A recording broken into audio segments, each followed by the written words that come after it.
Okay, good day to each and everyone. At this juncture, we, the Group 3, are going to discuss to you our assigned topic, which is the Philippine Republic. But before we are going to start, let me introduce to you first our group members. So here are the group members of Group 3, namely Divine Chris Villa, Saida Sangkupan, Rogelio Orot, Georgie Cabanes, Vela Albiso, Golda Razena Lorenzana, Christine Luis Silada, Rabi Von Gallego, Christine Pirong, Mona Mutia, JV De La Cruz, and Eunice Abigail Hapona. So now let's proceed to the topic of Unit 5, the Philippine Republic. The Philippines were discovered by Magellan at 1521 and conquered by Spain in 1565. Following the Spanish-American War, the islands were ceded to the United States after the Filipinos had tried in vain to establish an independent republic in 1896. The Republic of the Philippines came into existence after the Second World War when the President of America granted the independence of the Philippines in July 4, 1946 after the surrender of the Japanese forces in our country. Actually, there are 5 republics of the Philippines. Though we are just assigned to discuss to you the administrations under the Third Republic and one administration from the Fifth Republic, I'm still going to give you an overview or short description about the other republics. So, First Republic was established in spite of the presence of the American forces in the different parts of our country. It was also established by Malolos Constitution, which serves as the framework of this government. And this is also the reason why the First Republic is also known as the Malolos Congress or the Malolos Republic. The Second Republic was established during the Japanese occupation here in the Philippines and was headed by Jose Laurel as president. Next is the Third Republic, was inaugurated on July 4, 1946 with Manuel Rojas as the first president. This republic marked the culmination of the peaceful campaign for Philippine independence. It marked the fulfillment of the long struggle for independence that began with the Philippine Revolution. So this republic will be discussed further later as we go on our discussion. Next is the Fourth Republic. It was only ruled by one president, which was Ferdinand Marcos, from the year 1981 to 1986. It was the republic when the snap election and the first bloodless revolution was held in our country. Last but not the least was the First Republic. It was the beginning of the new republican state of the Philippines as the Marcos regime was come to an end. This republic was a product or reaction to the tyrannical years of Marcos' dictatorial rule. It started in the year 1987 until today's administration.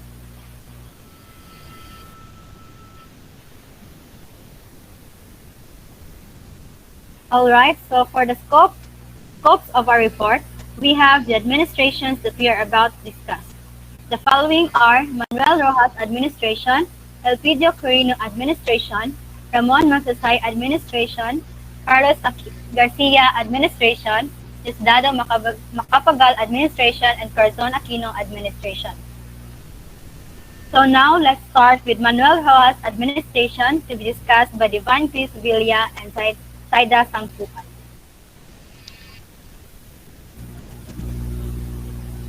Okay, so good day. So I will be the one who will report the Manuel Rojas administration.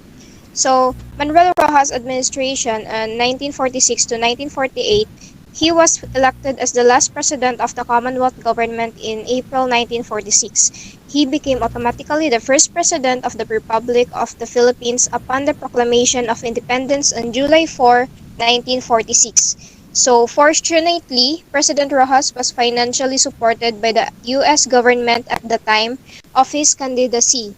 So automatically, he became the first president.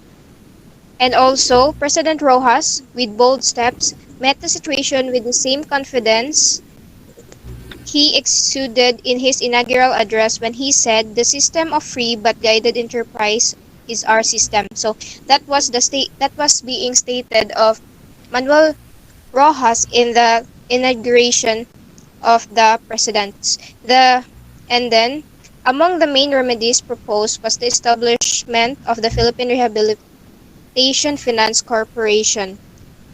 So next, please.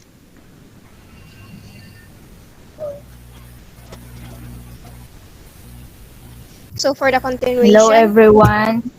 Um, Hello everyone.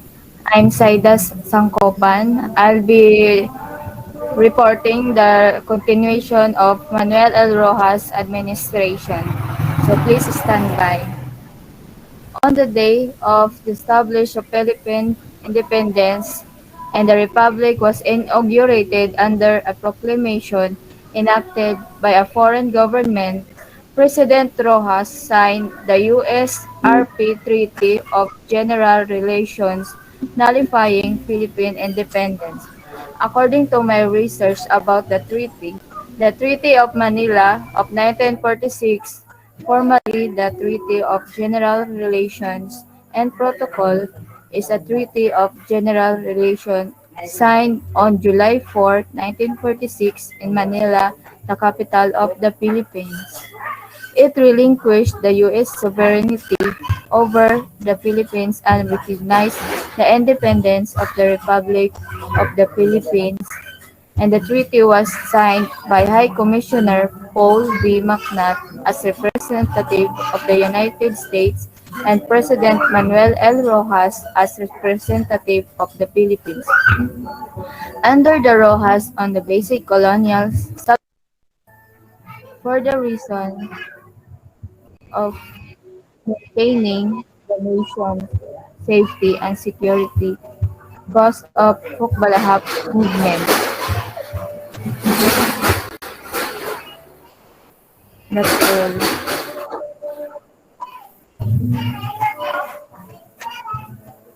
Next, please.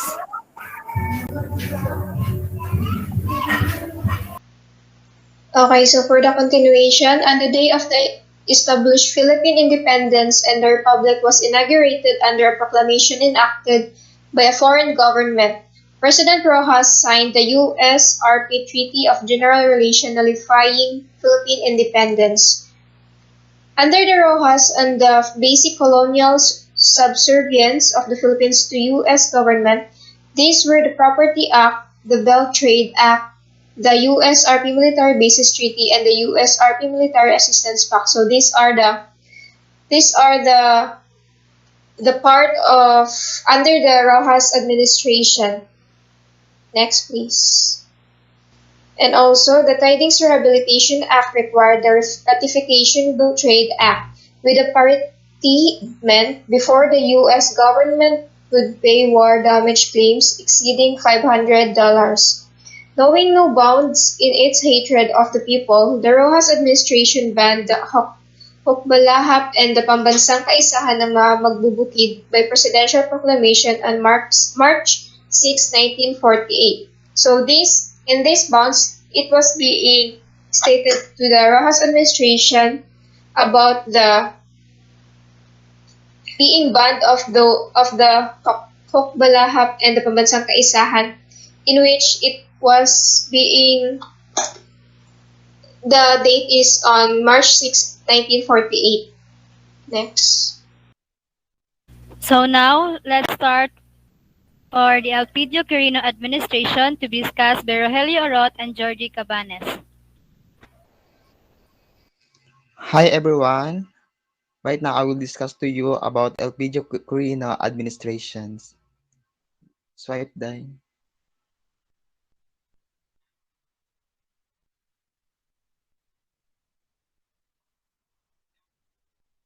Political career: Representative of Ilocos Sur 1919 and Senator 1925 and Vice President of the Philippines 1946. Elpidio Quirino was born on November 16, 1618-19 in Vigan, Ilocos Sur. He died on February 29, 1955 in Novaliches, Quezon City. Elpidio Quirino was married to Alicia Siquia 1903-1945. On January 16, 1921, the couple had 5 children: Thomas, Armando, Norma, Victoria, and Fe Angela. And next day, Elpidio Rivero Quirino was Filipino lawyer and politician who served as the 6th president of the Philippines from 1948-1953, a lawyer by profession. And Quirino entered politics when he became representative in 1919 to 1925. In 1919, Quirino won the post of congressional representative from the 1st District of Ilocos Sur. In 1925, he was elected Senate in Quezon City, appointed him a chairman of the Committee on Account and Claim and to others important congressional bodies. After the war, Quirino was elected vice president in 1946 election, consequently the second and the last for the Commonwealth and first for the Third Republic after the death of the incumbent President Manuel Rojas. In 1948, he was succeeded the presidency. On April 17, 1948, 2 days after Rojas' death, Vice President Elpidio Quirino took the oath of the office as President of the Philippines. Next, wait. Continue, wait lang. Continue pa na pa to isa day. Continue. Next, patong isa pa day. Ano? Continue economic policies.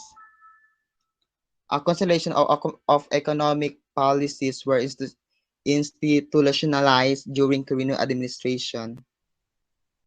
And import substitution policy underscored the control on importation. The Quirino administration introduced economic policy reform, including import controls, which were implemented for almost 2 decades. This import control resulted in the growth of the Philippines entrepreneurial class that in turn helped the growth of the economy. Next, Georgie.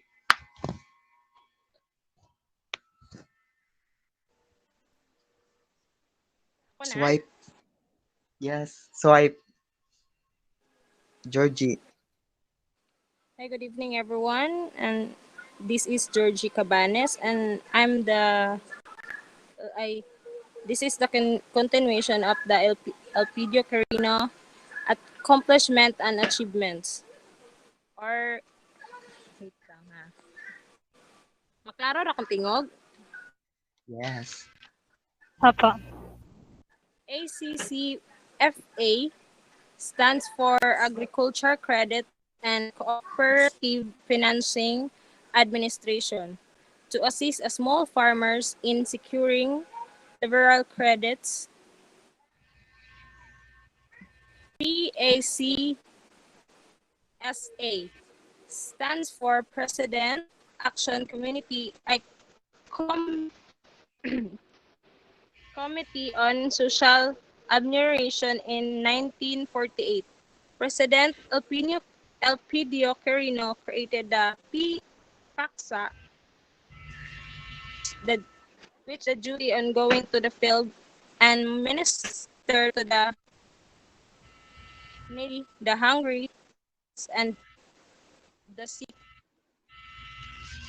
of and violence. For Foreign Operation Division was created in 1953 for purpose intended to generals all government operation from formulation. Rural banks, the primarily for the purpose of meeting the normal credit needs for fishermen or from families owning as well as the normal credit need to cooperative and merchant. Next, please. Okay, now let's proceed to Ramon Magsaysay administration to be discussed by Arabella Albiso and Golda Rosena Lorenzana.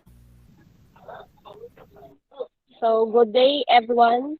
So I am going to discuss about Ramon Magsaysay. So, Ramon was a Filipino statesman who served as the seventh president of the Philippines from December 30, 1953 until his death in an aircraft disaster on March 17, 1957. Um, Ramon Magsaysay was the seventh Philippine president credited with restoring peace, law, and order during the Philippine crisis of the 1950s and the Balahap Rebellion. He was the first Philippine president from the less lower middle class, the petite bourgeois stratum of society. In the election of 1953, Magsaysay was decisively elected president over the incumbent Elpidio Quirino. He was sworn into office wearing the Barong Tagalog as first by a Philippine president. He was then called Mambu Magsaysay. Next.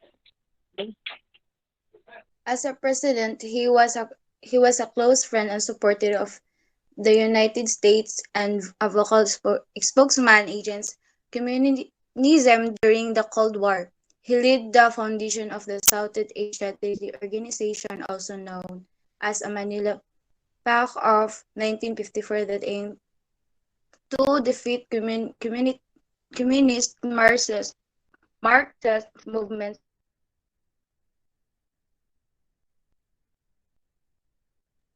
in Pacific. During his term, he made Malacanang literally a house of the people, opening in gates to the public. One example of integrity followed a demonstration fight aboard a new plane belonging to the Philippine Air Force. President Magsaysay, as was the operating cost per hour for the type of aircraft, then wrote a personal check to the PAF covering the cost of flight. He restored the people trust in military and his government.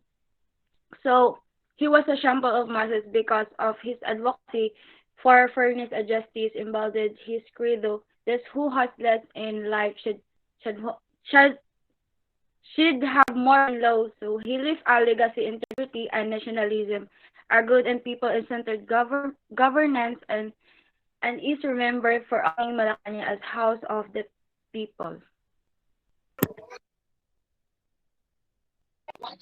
Magsaysay's administration was considered one of the cleanest and most corruption-free in modern Philippine history. His rule is often cited as the Philippines' golden years. Trade and industry flourished. The Philippine military was at its prime, and the country gained international recognition in sports, culture, and foreign affairs.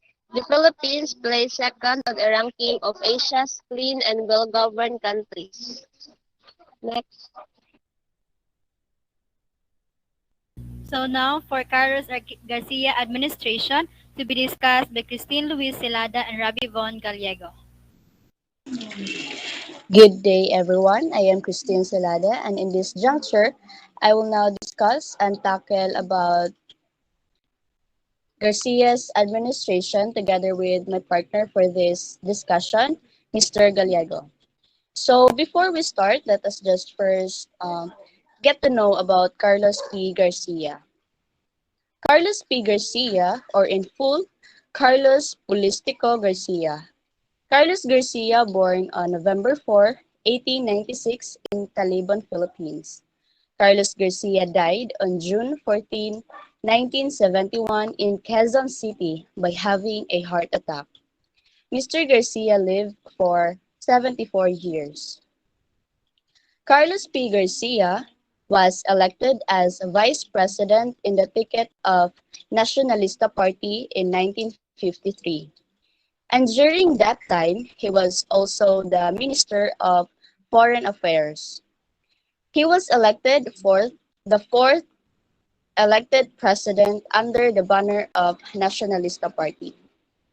Carlos P. Garcia became the President of the Philippines in March 1957 upon the death of President Ramon Magsaysay and was elected to a full year term the same year.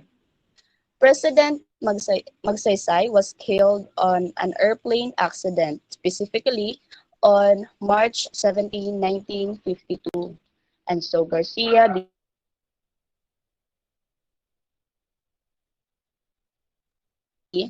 Diosdado Macapagal became his vice president. When he became president, Mr. Garcia promised to continue the policies of former President Magsaysay. He stated at the time that his two cardinal principles were to maintain and improve Philippine-American relations and foster closer ties with our Asian neighbors. Next, please. Okay. Oh. Young Carlos studied in law and taught in public schools for 2 years before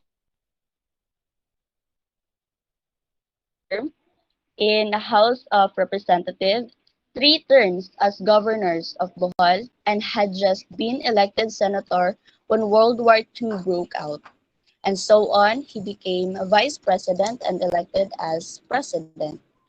So the main problem that Carlos P. Garcia is facing in his administration was the current economic situation during that time was corruption. Corruption was also prevalent in the country since he had just inherited the Magsaysay administration. Several cases of corruption were found within the government offices during his administration. So the Garcia's administration laws and programs were first famous Filipino First policy. Second is Bolen-Serrano Agreement, followed with austerity program, and lastly, Republic Cultural Awards. The, the law and program that his administration were the Filipino First policy that will discuss by my partner, Mr. Gallego. Mr. Gallego. Good evening. I am Marivon Gallego, and I'll the one who discuss about the slogan of Carlos P. Garcia. The Garcia administration raised the slogan of Filipino First as an obviously compromise to increasing anti-foreign domination among the Filipino people. The slogan meant nothing more than giving preference to Filipino businessmen in allocation of US dollars for import-export operation over foreign businessmen of nationality other than American. The basic assumption was still that Filipino businessmen should be submissive. The policy dictates that Filipino would have preference over non-Filipino in receiving foreign exchange. In line with the policy, Garcia pledged that his administration would assess Filipino entrepreneurs to make ventures in industries dominated by non-Filipino. Sa pagpapatupad ng patakarang Pilipino muna, hindi nagustuhan ng mga lakal na banyaga katulad ng Amerikano at Chino ang patakarang Pilipino muna. Subalit ito ay kailangan upang mabigyan ng katiwasayan sa pangangalakal ang mga Pilipino. Garcia, in response to his critics, said that his policy, which is Filipino First, was not meant to foster Filipino exclusiveness or was not meant to be anti-foreign, and stated that the Philippines will not close itself to foreign capital. He asserted that policy is not meant to give Filipino priority in relation to control over the country's basic industries and their development. Pilipino muna, ang ibig sabihin nito ay pagkakaroon ng matatag na kabuhayan. Ito ay pinapatupad ni Carlos P. Garcia, nang ibig sabihin nito ay inauna niya muna ang kapakanan ng mga Pilipino. Inaayos niya muna ang ating bansa, pinapatupad niya ang mga patas para sa Pilipino, dinidisiplina niya ito bago intindihin ng ibang bansa. Hangarin na mas maintindihan pa ang nasyonalismo at pagmamahal ng kultura ng Pilipino. Pinagtibay rin ito ang kalayaan ng bansa sa pamamagitan ng pagprotekta sa mga negosyanteng Pinoy laban sa mga dayuhan. Karapatan ng mga Pilipino na makinabang sa ating likas na yaman bago ang mga dayuhan. Thank you.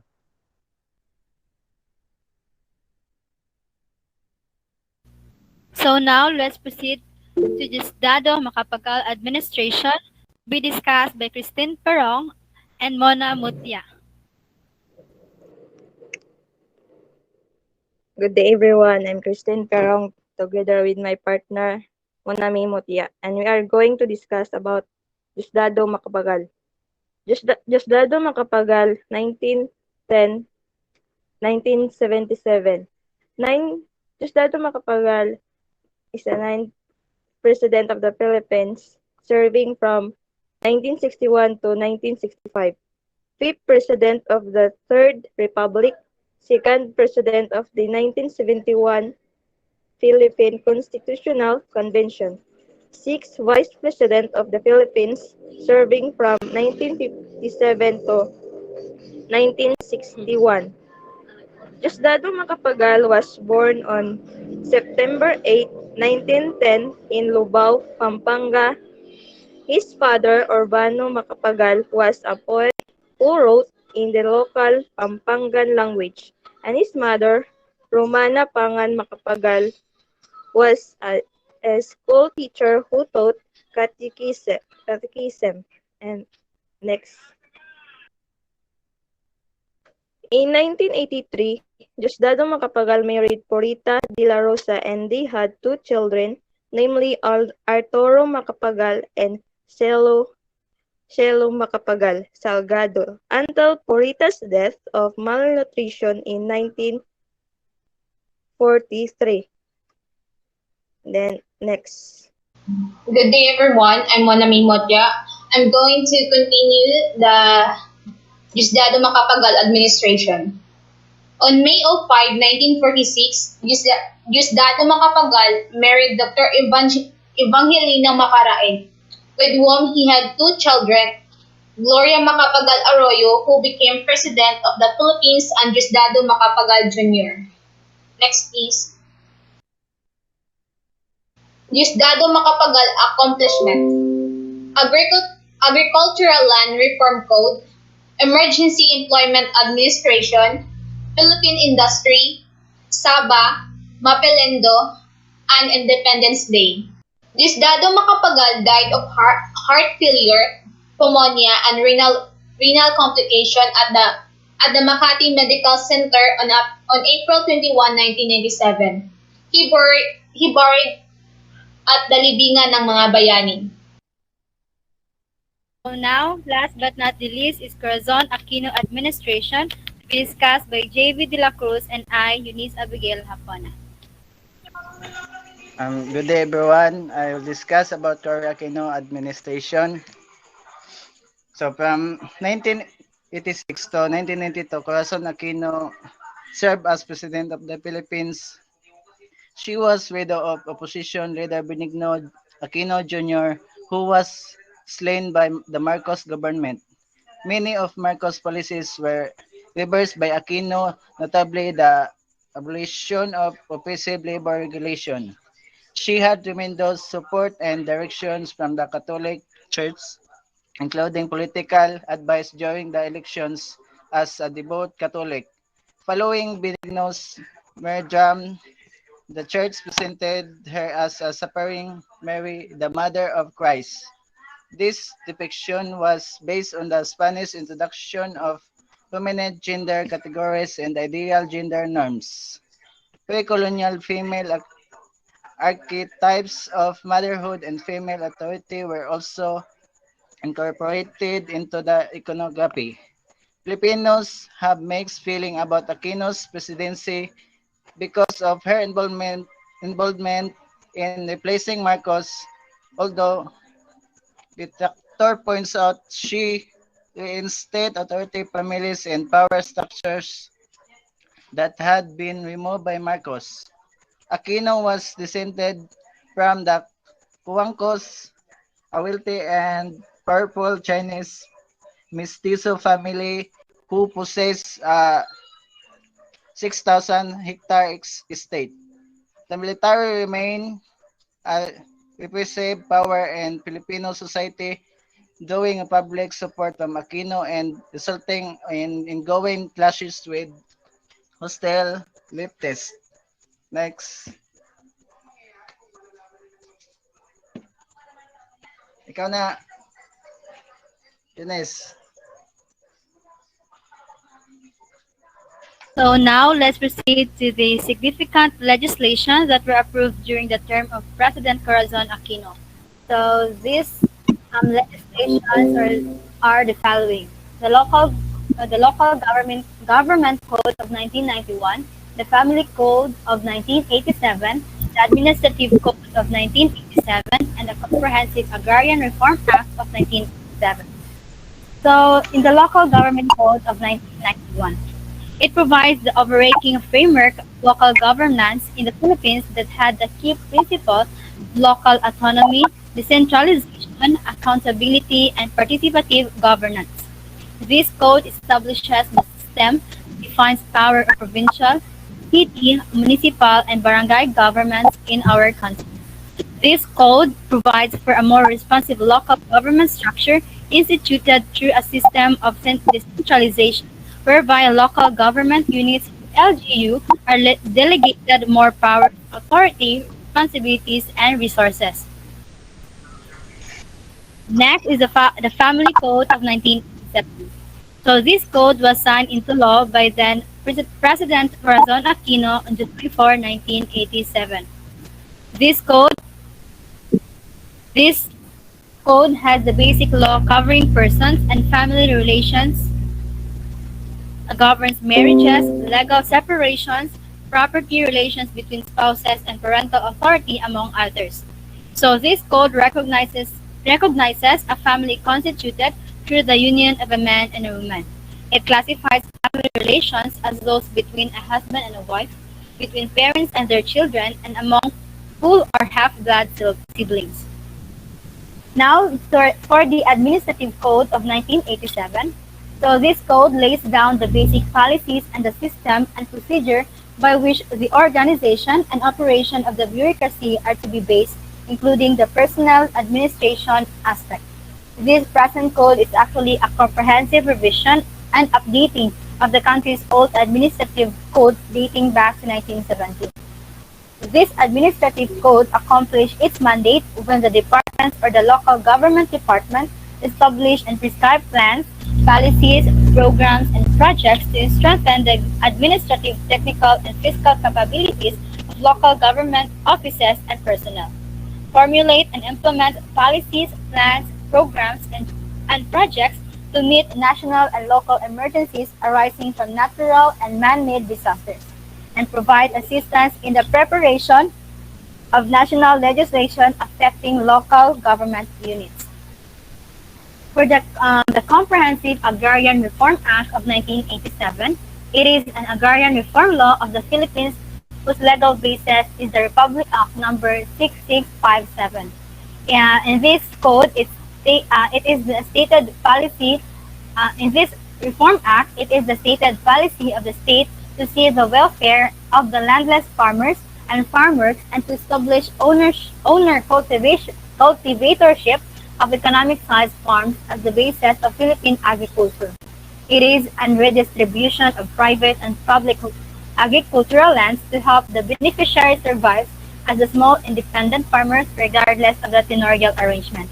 So in this Agrarian Reform Act, it has its goal to provide landowners equality in terms of income and opportunities, empower landowner and beneficiaries to equitable land ownership, enhance agricultural production and productivity, provide employment to more agricultural workers, and put an end to conflicts regarding land ownership.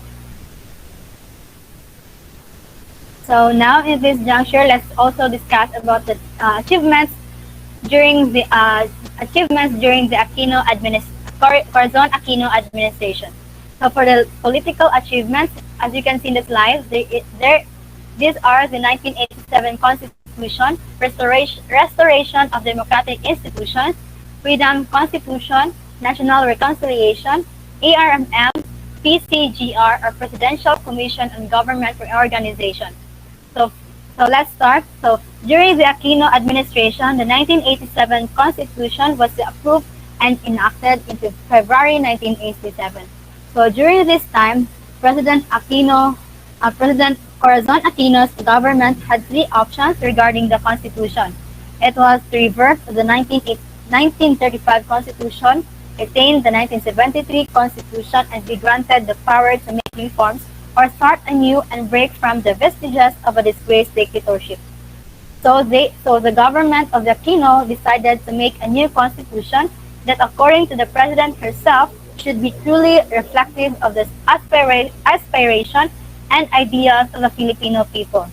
So in this consti- so in this 1987 constitution, after it was enacted or approved after the martial law, and it is created to replace the 1970 constitution. This also contains article which includes the rights of the Filipino people. Next is for the restoration of democratic institutions. As a result of the People Power Revolution to overthrow Marcos' dictatorship ruling, Corazon Aquino restored the democracy to the country after the 2 decades of Marcos regime. So next is the Freedom Constitution. It was proclaimed on March 25, 1986. This was provided for this constitution, the Freedom Constitution, was provided for the carryover of some of the provisions of the 1973 Constitution Constitution that's not contrary to the ideas of democracy. This was also provided for the abolition of Batasang Pambansa and the reorganization of the government at that time. So because of this constitution, the president has the right to issue executive orders which will serve as laws while there is no Congress. For the national reconciliation, to maintain peace and order in the country during the time of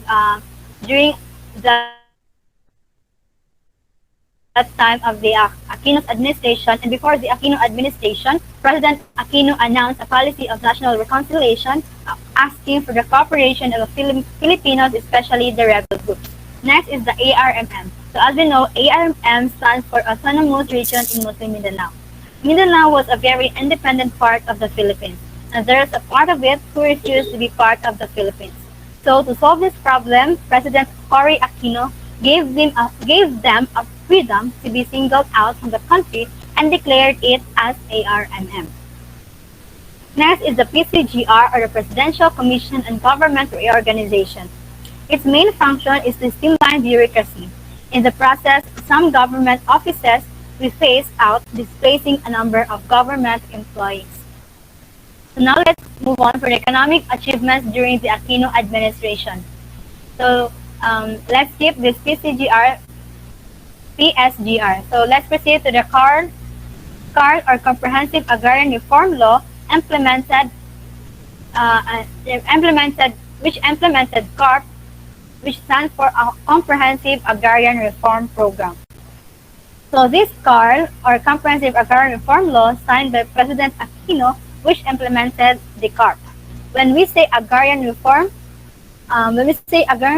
it is a very significant for the economy of any country, especially in our country, because more than half of the population is employed in the agricultural sector. This agriculture serves as the main source of livelihood, especially to the developing countries like ours. So these reforms are important because they protect the rights of the farmers. That's why Corazon Aquino signed this land reform law to protect the rights of every Filipino farmers, as these programs aim for a more equitable distribution and ownership of land. Let's proceed for the social achievements during the time of Aquino. So first is the DSWD, which stands for Department of Social Welfare and Development. So this was formerly called as DSSD or MSSD, which has its objective of protection and rehabilitation of the mentally and physically disabled, provide complete service for the needy, and improve inhuman conditions. Next is the generic law that was held on 1988 as a landmark law that could benefit the public, but it has failed miserably due to the weak support from doctors, strong lobbying by multinational drug companies, and the health department's incompetence.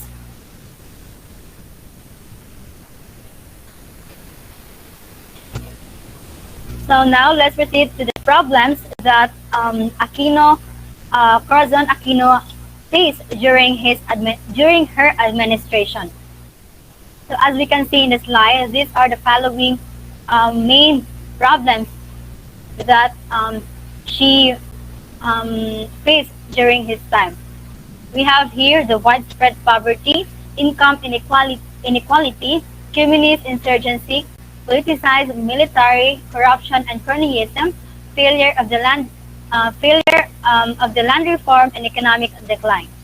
As a consequence of these problems, the country missed a golden opportunity to upgrade its industrial base, deepen its export base, and enhance its long-term economic future. Moreover, to blame all of the nation's ill on Aquino, as many his critics do, it's unfair. Many of these problems that Aquino confronted, such as widespread poverty, income inequalities, and communist insurgency, and the politicized military was just inherited. It was just inherited by her from the previous administrations before his present administration. Though President Aquino's tenure was marked more by problems than progresses, her accomplishment should not be underestimated. Above all, she made a good on her promise to restore democratic institutions that had atrophied under the 20-year rule of President Ferdinand Marcos ruling. So that would be all. Thank you for listening and have a great day ahead.